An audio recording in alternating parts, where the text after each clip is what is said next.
KRMB అంటే Krishna river management బోర్డుకు భద్రపల్లాగబోయి అప్పచెప్పినారు ఈ గవర్నమెంట్. ఇదే జిల్లాలో ఉన్న మంత్రి ఉత్తమ్ కుమార్ రెడ్డి మొన్న మాట్లాడిన అసెంబ్లీలో మీరు కూడా విన్నారు. ఉమ్మడి రాష్ట్రమే నయం ఉండినట్టు ఆయనకట. ఉమ్మడి రాష్ట్రమే మంచిగా ఉండే ఇప్పుడు మంచిగా లేదట. మరి శ్రీకాంతాచారి ఎందుకు చచ్చిపోయింది? ఇదే జిల్లాలో ఉంటే బిడ్డ ఎందుకు చచ్చిపోయిన ఉద్యమకారులు? అంత పెద్ద ఉద్యమం ఎందుకు జరిగింది? లక్షల మంది కోట్ల మంది ఎందుకు పాల్గొన్నారు? ఇంత సోయి తప్పి మాట్లాడతారు మంత్రులు. గవర్నమెంట్ వస్తే ఏం చేయాలా? పోయినరు భద్రపల్లిక సంతకం పెట్టినరు, దాని మెమోరాండం దొరికింది. నీళ్ల మంత్రిగా పనిచేసిండు కాబట్టి అనుభవం ఉంది కాబట్టి నష్టం ఎంత వస్తుందో తెలుసు కాబట్టి వెంటనే హరీష్ రావు గర్జించిండు. గర్జిస్తే ఒక 4-5 రోజులు నాటకాలు ఆడిండు, అబద్ధాలు మాట్లాడిండు. నిలబెట్టి మన గట్టిగా అసెంబ్లీలో అడిగితే అసెంబ్లీ బడ్జెట్ జరుగుతుంది. మీరు చూసిండు బడ్జెట్ జరుగుతుంటే ఏమవుతుంది? బడ్జెట్ అతి ముఖ్యమైన విషయం. ఎప్పుడు కూడా చరిత్రలో దాన్ని పక్కకు పెట్టి వేరే అంశాలు తీసుకోరు. కానీ అగమేఘాల మీద ఇది జరుగుతుంటే, ఆ రగడ జరుగుతుంటే, బిడ్డ మీ సంగతి బదాలను నిలబెడతా మిమ్మలను ప్రజల ముందే తెలుసుకుంటాం అని నల్లగొండ చెలో నల్లగొండ నేను పిలిపించిన.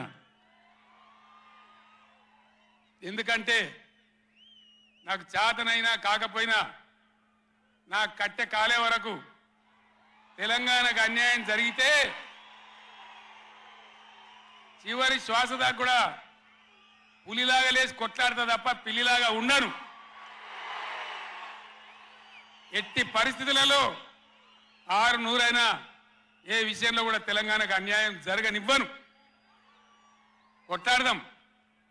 చెలో నల్గొండ ఇయ్యంగానే పిక్క పిక్క చచ్చుడు ఇజ్జత్ మానం పోతుంది. రాబాయి కేసీఆర్ పోయడం బొబ్బ పెడితే ఏం చేస్తామంటే ఏం చేస్తామని చేతులు విసుకొని కాళ్ళు విసుకొని అర్జెంటుగా బడ్జెట్ పక్కకు పెట్టి శాసనసభలో తీర్మానం పెట్టింది. ఆ తీర్మానం కూడా చక్కగలేదు. వాళ్ళ తెలివి సల్లారా. సాగునీళ్ళు తాగునీళ్ళు అని పెట్టిండ్రు, కరెంటు ఉత్పత్తి పెట్టలేదు. మళ్ళీ దానిలో ఆ తీర్మానంలో కూడా అంత తెలివి తక్కువ తీర్మానం. అది పెట్టి ఇక మామ అనిపించుకున్నారు. అయిపోయింది కదా. ఒక రైతుకు పంట పండిందట, వడ్డ రాసి అయింది. ఎందుకంటే రాసేవాడు ఎత్తుకపోకుండా పొత్తు పోసేది, పొత్తులు ఆ బూడిదో శుద్ధో ఏదో పోసేది. పక్క రైతుని పిలిచి పొరుగు రైతు పొత్తు వైరాబాయ్ అంటే ఉంటే నాకేంది పోతే నాకేంది పులిగోవాలి కానీ పొత్తు పోసిందట.